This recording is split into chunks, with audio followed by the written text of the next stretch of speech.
after I said you don't have a moral obligation to take the jab, right?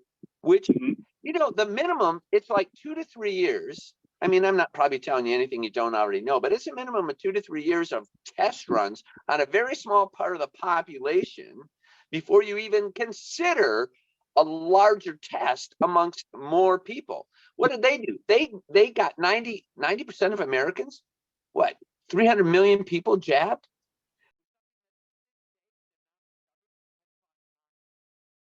And here's what people will say. They'll say, well, pardon? Major harm. Major harm. And they'll say, well, but yeah, okay, they'll finally get to the point of, well, maybe they'll admit that maybe some people were in fact harmed, but it did more good than bad. BS. You don't know what the long-term consequences are, but there's been a 4,000 increase in, what do you call that when you can't have your baby, you lose your baby? What's that word? Miscarriage. Right. Infertility. Yeah. Infertility.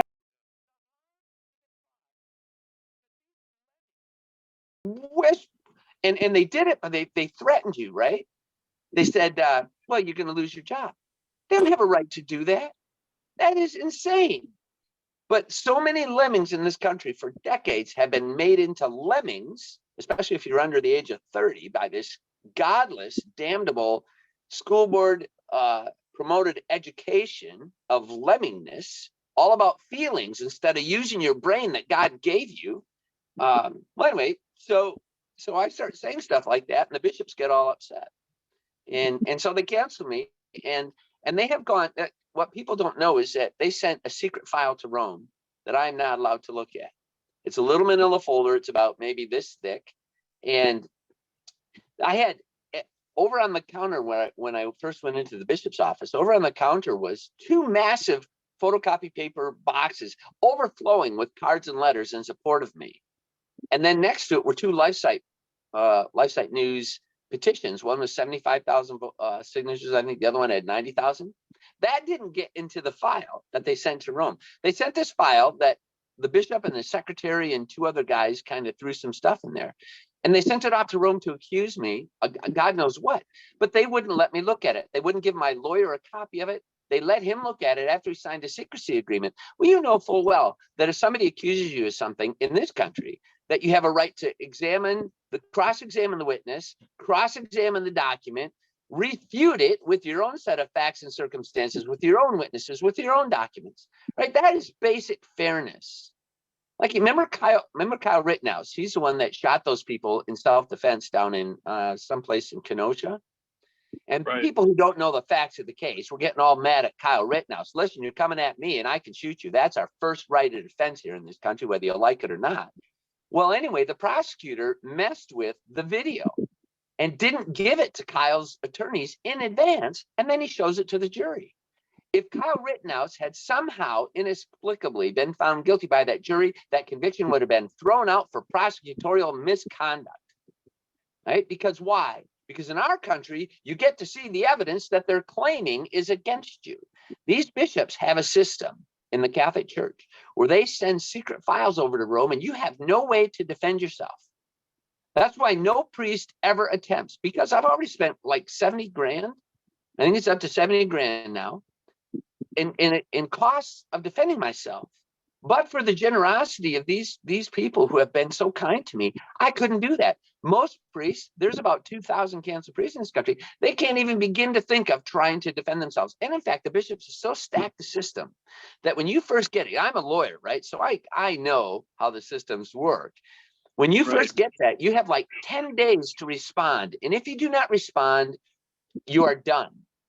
Right? It's like like when you're in a civil case, you have 21 days to file an answer or response to the complaint once you are served. Well, in canon law, it's like 10 days. And so by the time a priest who's also told by the bishop to get out of the rectory, so suddenly he's got to worry about, well, how's he going to live? How's he going to move? How's he going to eat? All these things come crashing down on you, and you're supposed to, in that same period of time, try and figure out, oh, maybe I need a canon lawyer.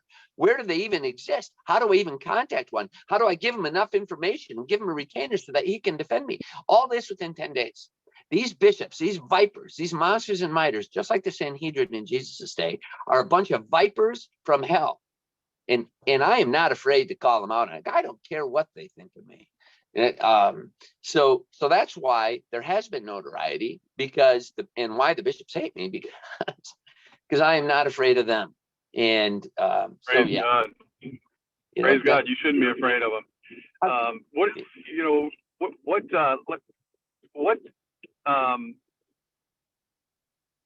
One of the things I've talked about with pastors is that their flock is their cure. Yes. What's your understanding of that term and its meaning in relation to a pastor and his church? That they're his cure? Yes. So by cure, you mean for anything that ails him? Like no, not necessarily physical illness, but for the cure of their souls, whatever. Maybe it's ministering to their physical body, but it's to be a curator within the body of Christ. Right. And the body of Christ is supposed to be a curator within the civil society. Right. So there's one of our great famous saints is the cure of ours, Saint John Vianney, and he would spend 18 hours a day in the confessional as needs be to be the curator of the souls of his flock. It means that you take care of them, right? And as you serve them, as you minister to them. Remember I love this scene. He was all tired. So he got into the boat with some of the apostles and off they go. And the people followed him around the lake. And when he started to get out, there they were. All these people, all he wanted was a little bit of rest. And he looked out at these people, tired as he was, and his heart, the quote is, his heart was moved with pity for them because they were like sheep without a shepherd. And there it is. As pastors of our flock, as those curators, as those people who take care of the people, that is how we find our fulfillment in our very souls itself. If God has called you to a certain something, a vocation, how you find your peace and your strength and your joy is in fulfilling that vocation. So you've been called to pastor some people. Well, you better pay attention to the people. It's not all about you. It's all about self-sacrifice. Jesus showed us that on the cross, right? So that is, and so what happens then if you get booted out? And suddenly all those people for whom you loved, that you would give your life for, because that's what you do, are stolen from you. And you also, by the way, are stolen from them. They don't like it any more than you do. How do you then find your peace and your fulfillment, your joy in life, your joy before God, if you no longer have people to take care of? Fortunately for me, when God allowed that door to be closed unjustly, he opened up this much bigger door. But each one of us is called to take care of our people, and heal their souls. And that is ultimately what we're supposed to do, is lead them from wounded sinfulness to healed holiness. I never said it that way before, but that really makes sense. Yeah. What are you doing now? Well, I know that. Or where are you now? Yeah, right. Well, actually, I'm sitting right in. I often do Zoom interviews, and I couldn't make my computer work, so I'm actually using my cell phone right now. This is my home office in the house I had to buy to move to with my elderly parents. They're 90 and 92. My dad's going to be 93 in April. Wow.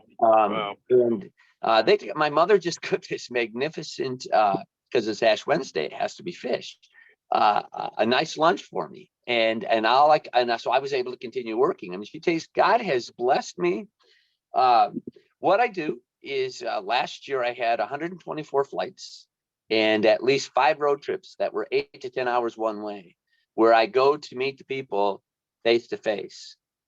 And somehow, what I heard from all over the world, because I got thousands and thousands and thousands and thousands of letters and cards from around the world. One, the postman said down in La Crosse, he said, I have never in my entire career seen a house get as much mail as you do. I mean, I think the record was something like 163 pieces of mail in one day. You just try and write a personal answer to each one of those, which I do. It takes forever. One day I got included in all this mail. I got 2 letters from Australia, one from Israel, and one, I think it was from Italy or England. I forget which. But they all said the same thing. We are starving out here. We are not being fed out here. Thank you for calling us dear family, because we feel like you're dear family because you're trying to take care of us. You take care of us like a father's supposed to feed his children. So I've heard that literally all over the world, every continent, I think, except Antarctica. I didn't get any letters from Antarctica. So what I do is I go out and meet these people, and when they see you in person, somehow it makes it more real than even like this, seeing somebody on here. I mean, we know we're all real people, but to see you in person, and I can tell you literally the most extraordinary time that this has happened. There are times, for instance, Jim Caviezel was out. I went to 2 of his events out in Kansas here about a year ago, and he got to come on stage from behind the dark blue curtain, and then he got to leave.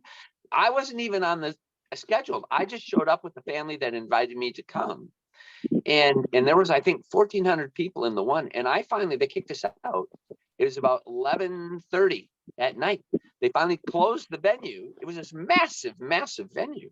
But people were still lined up wanting to talk to me personally. And I tried to give each one my individual attention, because who knows if that moment that won't direct someone along a life of service, him or herself. So that's what's happened. Everywhere I go, we've now actually made a name for it. It's called being swarmed. It's like, if you ever coach little kids in soccer, the 5 to 8 year olds, they all just swarm around the ball. They don't stay in their spots where they're supposed to be. They have no concept of the technical way they're supposed to play their positions. So where I saw this in the most extraordinary manner just happened this past Wednesday, a week ago. A week ago, I had the real privilege of being invited to an event at Mar-a-Lago down in, there were 10 tables, 10 people each, so there was only 100 people, including me, for an event where the Thomas More Society was giving President Trump an award for their first annual award for Defender of Life, because he appointed 3 Supreme Court justices, which is how we, since 1973, finally overturned the unconstitutional Roe v. Wade decision. It was completely unconstitutional at the time. These people that wrote that opinion, satanic, evil people, it is completely unconstitutional. So they finally overturned, thanks to Trump. So they gave him this award. So I'm down there, and there I am, like, eyes wide open at the, not just the earthly splendor. It was indeed a beautiful place. At one time, it was what was built by the person who at the time was the richest woman in the world. And it's since been restored by him. But there I am with all these luminaries, all these important people, and yet a dozen people came up to me and asked for selfies. So what does that tell you? It's not that I'm so special. It is not me. It is the truth I speak, because God's truth resonates with people. And when it resonates at something like that, I finally just had to admit that there is something important about seeing people in person. And it's no feather in my cap. I couldn't care less. In fact, if you would have known me growing up, that I am the most unlikely person to, I was an accountant, but I got to sit in my office and not talk to people. As a banker, I didn't have to go meet people. If somebody needed my attention, they came in to see me. Then when I went off to law school, that was a real radical life altering experience, because you suddenly had to speak in front of people. And so that 12 years I spent as a lawyer, spending so much time in the courtroom, somehow developed painfully an ability to talk to people, to meet people. I still don't like it. I don't like, in fact, I was just literally, what's today, Wednesday? Saturday, I was at a wedding reception down in Nashville. Yeah. Dear family friend got married, and I had to go to the reception, right? And it was the and then also the rehearsal dinner. And so I was in with a group, a bunch of people that I didn't know. I was so uncomfortable. And I was talking to the groom's dad, and he was equally uncomfortable. He doesn't like it any more than I do.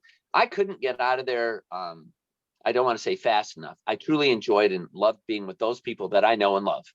But those social settings, very uncomfortable for me. That was how I grew up.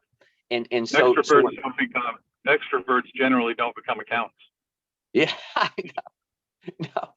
no, I was, so it's really been I can't picture a more unlikely person than myself. And see, this is where Bishop gets it wrong, right? Because he accused me. He said, you want fame, and you want just you're saying the things you say because you want these views on YouTube. So he said that to my face, right? And I was sitting like within 2-3 feet of him, and I pointed my finger at him. They're not used to it. These bishops, these pompous, arrogant jerks, aren't used to people talking back to them. In fact, at the first meeting I had with the canon lawyer, Bishop said, "You've been trying to avoid me." And the canon lawyer, who was sitting between us, looked at Bishop and he said, "That's not true, Bishop. He's here today by his own volition." Bishop got so mad, he pounded his fist on the table a couple times and he said, "I'm the bishop, he's the priest, he has to be here." And the canon lawyer said, "I'm sorry, Your Excellency, but he does not have to be here. There is nothing in canon law that says he has to be here, and he's here because he on his own volition." And Bishop got taken aback, right? Well, because so when he said that to me about you just want fame and you want these views on YouTube, I went like this. I pointed my finger at him just like this. I said, "That is your fault, Bishop. Nobody would even know my name except you locked the churches and forced me to live stream to 45 people outside because you wouldn't let them come into mass. It is not me. It is your fault, Bishop." Well, he had nothing to say. He just sat back in his chair like shocked that somebody would talk to him that way. Well, then shut your face, Bishop. Quit lying. I don't, Brooke, you know, I was in 5th grade. And go ahead. It's funny, doing the right thing is costly, obviously. I don't know what's going on here.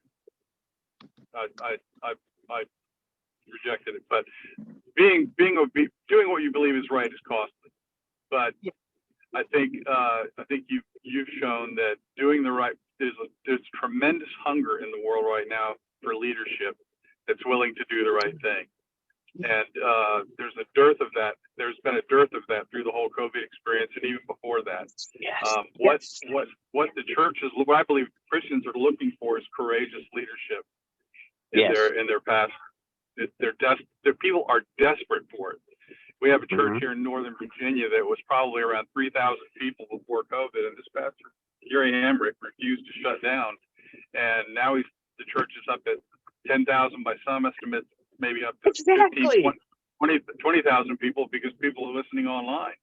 So there's a tremendous hunger for radical obedience, and I believe it's what's needed in this time more than anything. Yeah.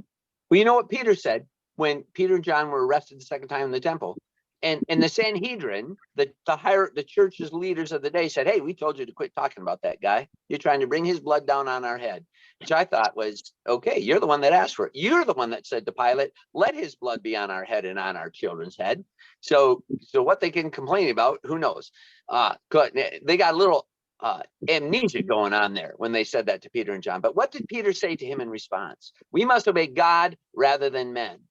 Cardinal Burke, who was my first bishop here in La Crosse, a bishop got in his face once and he said, "Oh, you shouldn't be talking publicly about saying to politicians should not receive Holy Communion, because the USCCB, right, the little group in the United States, has not made a formal statement about this." And the quick thing that I'll wrap this part up with was that so this bishop gets in Cardinal Burke's face, says you shouldn't be saying anything. And Burke said to him, he said, "Your Excellency, when I die, I'm going to stand in judgment before the Lord himself, not you and the USCCB." Boom, right there. There it is. We're going to answer to God for the talents he has given us, and we better have doubled it during our time on earth and not hidden them and buried in the backyard. Like, I can't speak to the Protestant denominations, but I can speak to the Catholic Church. And these bishops, the vast majority of them, I can count on one hand the number of bishops who haven't buried their talents in the backyard. Number one of them is Bishop Strickland of Tyler, Texas. And I can tell you this, the bishops hate him because he speaks the truth and he embarrasses them, as they should be embarrassed for their utter and complete failure to lead. You know, like I talk about blood and guts Patton, right?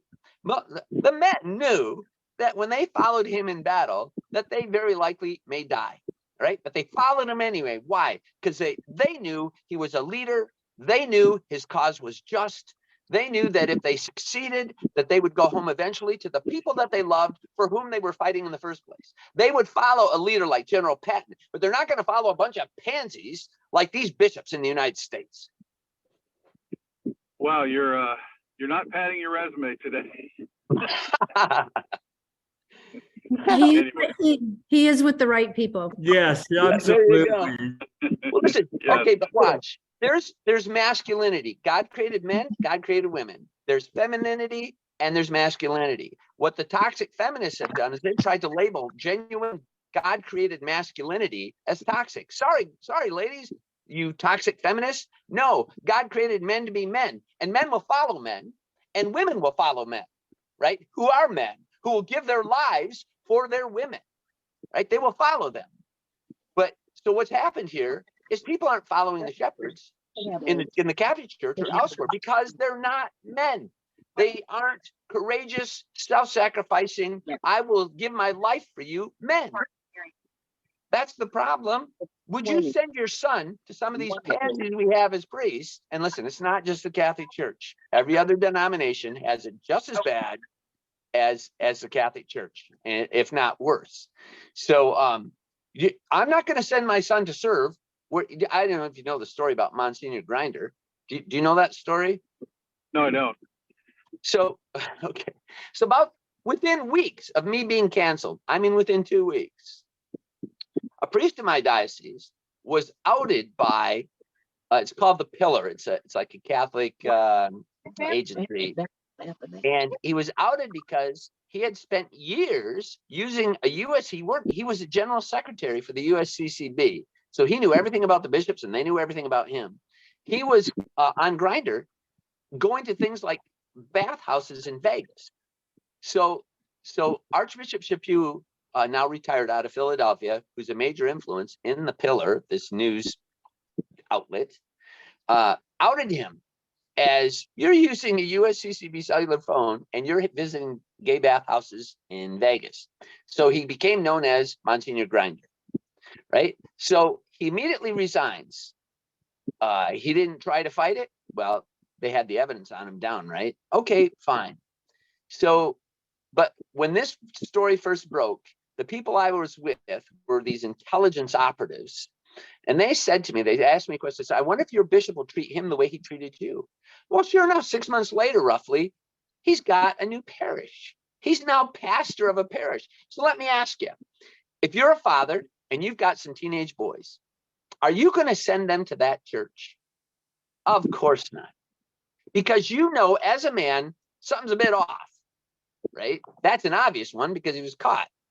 The point is, that's why men have left the Catholic Church. That's why boys don't go to the Catholic Church, because their fathers won't send them to the Catholic Church. And I can't speak to Protestant denominations, but I understand that there's the same rate of incidence everywhere. The point is that that's the problem. There's a lack of masculinity. And in fact, if you even try to act like a man, if you speak like a man with strength and masculinity, you're criticized by the media. Do you know why? Because the vast majority of media also are a bunch of pansies. And they hate men and they hate masculinity. Look at CNN. Look who they got over there. They got what? Anderson Cooper. They got Don Lemon. They got that. They had a tall black woman. I can't remember her name. They had Rachel Maddow. They might as well just be come to work every day in a rainbow flag, right? Well, of course they hate men. That's why we have a problem. I'll tell you, if more, I would say in the evangelical church, Catholic, whatever, if more pastors would talk like you're talking today, I believe we'd have a revival in this country. And I believe it would turn America around. I really do. I'm not trying to flatter you. I just think that it's this kind of leadership and this kind of truth telling that needs to happen across America. It's desperately needed. You know, it's strong medicine, but you know, I think it's safe to say right now, America needs strong medicine from the church. Really strong medicine. So for the record, I don't think of myself as even remotely courageous or yeah, I don't look at myself even this much as somehow special. I don't understand why other people aren't saying the same thing. I don't get that. That I started to tell